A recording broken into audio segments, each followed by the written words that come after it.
हद से ज़्यादा सीधे मत बनिए, क्योंकि हद से ज़्यादा सीधा होना भी खुद के लिए हानिकारक साबित हो सकता है। नमस्कार दोस्तों, आपका हमारे चैनल पर स्वागत है। आज हम आपके लिए गौतम बुद्ध की कहानी लाए हैं, अच्छाई का फ़ायदा। आज की इस कहानी से आपको प्रेरणा मिलेगी। भगवान बुद्ध के जीवन की ऐसी घटनाएं हैं जो हमें जीवन में सही मार्ग दिखाती हैं। आज भी हम उनके जीवन की एक घटना को कहानी के माध्यम से आप तक लेकर आए हैं। दोस्तों, इससे पहले आप हमारी कहानी में खो जाएं, हमारे चैनल को सब्सक्राइब करना ना भूलें और वीडियो अच्छा लगे तो लाइक ज़रूर करें। एक बार की बात है, गौतम बुद्ध अपने शिष्यों के साथ बैठे थे। उसी समय राजा अजातशत्रु वहाँ पहुँचे और बुद्ध से कहने लगे, हे बुद्ध, जब से मैं आपका शिष्य बना हूँ, कोई मेरा शोषण कर रहा है। आपका शिष्य बनने से पहले सभी लोग मुझसे डरते थे, क्योंकि उस वक्त मैं बहुत कठोर था और मैं किसी को मौत की सज़ा देने से पहले एक बार भी नहीं सोचा करता था। लेकिन आपका शिष्य बनने के बाद मेरा किसी को दंड देने का मन नहीं करता और ना ही मुझे गुस्सा आता है। मैं शांत हो गया हूँ और सभी को दया भावना से देखता हूँ। लेकिन कुछ लोग मेरे इस बदलाव का अनुचित लाभ उठा रहे हैं और इससे मेरे राज्य के लोगों को भी एक तरह के खतरे में डाल दिया है। कृपया आप मुझे बताएं कि मुझे अब क्या करना चाहिए। राजा अजातशत्रु की यह बात सुनकर गौतम बुद्ध उन्हें एक कहानी सुनाते हैं और कहानी कुछ इस प्रकार है। एक बार एक बड़े पेड़ के नीचे एक जहरीला सांप रहता था। पेड़ एक गांव के पास में एक कोने में हुआ करता था। वहाँ अक्सर सुबह शाम लोग बैठक लगाते थे और खूब बातें करते थे। लेकिन जब से उस पेड़ के पास उस सांप को देखा गया, तब से लोगों ने वहाँ जाना बंद कर दिया। लेकिन कुछ लोग तो जानबूझकर वहाँ सांप को देखने आया करते थे और उसे छेड़ा करते थे। अब उस सांप को जब खतरा महसूस हुआ तो उसमें खुद के बचाव के लिए लोगों पर हमला करना शुरू कर दिया। वह सांप अब अपने क्षेत्र में लोगों का आना भी बर्दाश्त नहीं करता था, जिससे गांव के कई लोगों की जान जाने लगी। इस तरह पेड़ के आसपास जब भी कोई हलचल होती तो सांप वहां आ जाता और हमला कर देता। सांप की दहशत अब पूरे गांव में हो गई। अब लोगों ने बिल्कुल ही उस पेड़ के पास जाना बंद कर दिया। एक दिन एक साधु उस गांव से गुजर रहे थे। तभी उस साधु की नज़र उस विशाल से घने वृक्ष पर पड़ी, जिसके नीचे वो सांप रहता था।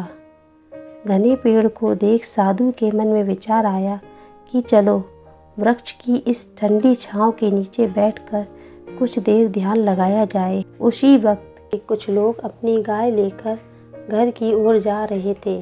तभी उन लोगों की नज़र जब साधु पर पड़ी, जो कि उसी पेड़ की तरफ ही जा रहा था, तभी लोगों ने उस साधु को सांप के बारे में बताते हुए सावधान किया कि आप उस पेड़ के पास मत जाना।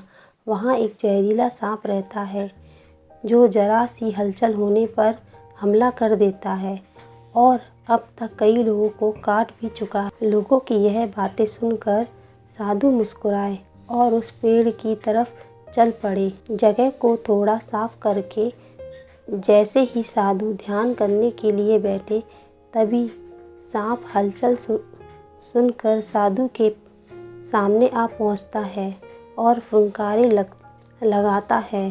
फुंकार की आवाज़ सुन साधु की आंख खुलती है और वह सांप को देखने लगते हैं। वह सांप की आंखों में देखते हुए एक मंत्र बोलते हैं और मुंह से फूंक मारते हैं। तभी चमत्कारी रूप से वो सांप साधु से बात करने लगा। अब दोनों एक दूसरे की भाषा को समझ सकते थे। सांप साधु से कहता है, हे मनुष्य, क्या तुम मुझसे नहीं डरते? क्या तुम नहीं जानते यह मेरा क्षेत्र है और यहाँ आने की किसी में हिम्मत नहीं है? साधु ने करुणा से कहा, मित्र, इसमें डरने की क्या बात है? मैं किसी चीज़ से नहीं डरता, क्योंकि जब तो मृत्यु से क्या डरना। सांप साधु की ये बातें सुनकर चौंक गया, क्योंकि सांप की इससे पहले ऐसे लोगों से मुलाकात ही नहीं हुई थी जो उसको मारना चाहते थे या उसके डर से भाग जाते थे।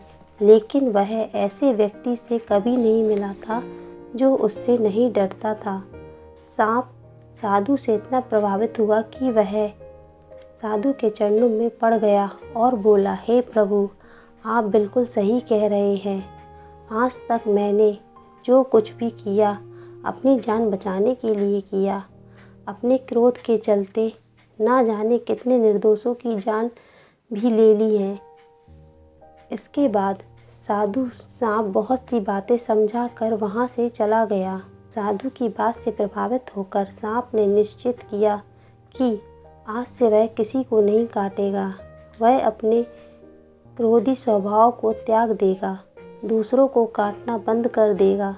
लेकिन इसका नतीजा उल्टा निकलता है। जब लोगों ने देखा कि सांप ने लोगों को काटना बंद कर दिया है, तो लोग उसका फ़ायदा उठाने लगे। जो उससे दूर भागते थे वो उसके पास आने लगे और सांप को परेशान करने लगे। बच्चे उस पर पत्थर फेंककर मारने लगे, जिससे सांप आए दिन हमेशा परेशान और घायल रहता था। वह बहुत दुखी था, क्योंकि वह अपने जीवन का सबसे कठिन समय बिता रहा था। एक बार वह साधु फिर से उस गांव में आए।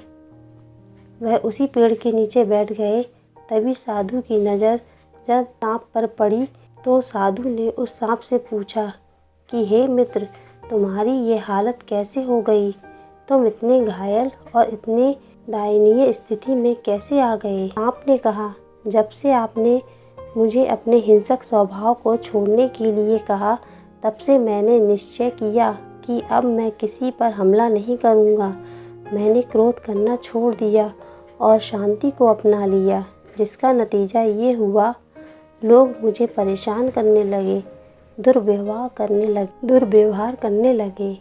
कोई पत्थर से मारता है तो कोई डंडे से पीट कर चला जाता है। सांप की बात सुनकर साधु ने कहा, मित्र, मैंने तुमसे कहा था कि बेवजह दूसरों को मत काटो, लेकिन मैंने तुम्हें तुम्हारी आत्मरक्षा के लिए हमला करने से नहीं रोका था।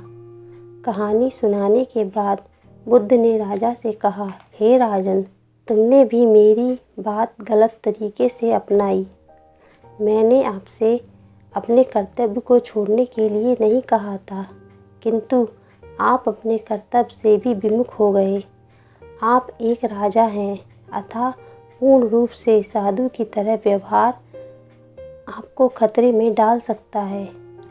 तुम्हें सिर्फ अंदर से साधु की तरह रहना है और बाहर से राजा की तरह, ताकि ज़रूरत पड़ने पर खुद की, प्रजा की और राज्य की रक्षा कर सको।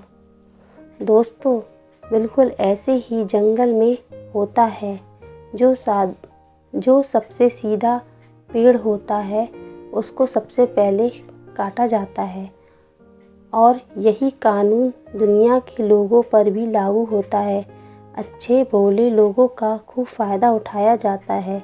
अच्छे लोगों को ज़िंदगी में अनेकों दुखों का सामना करना पड़ता है। इसीलिए कभी किसी को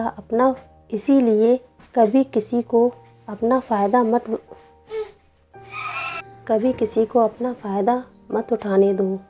लोगों को उनकी मर्यादा में रखने के लिए खुद को परिस्थिति के अनुसार बदलना सीख जाइए, अन्यथा आपका हाल भी उस राजा और सांप की तरह हो जाएगा।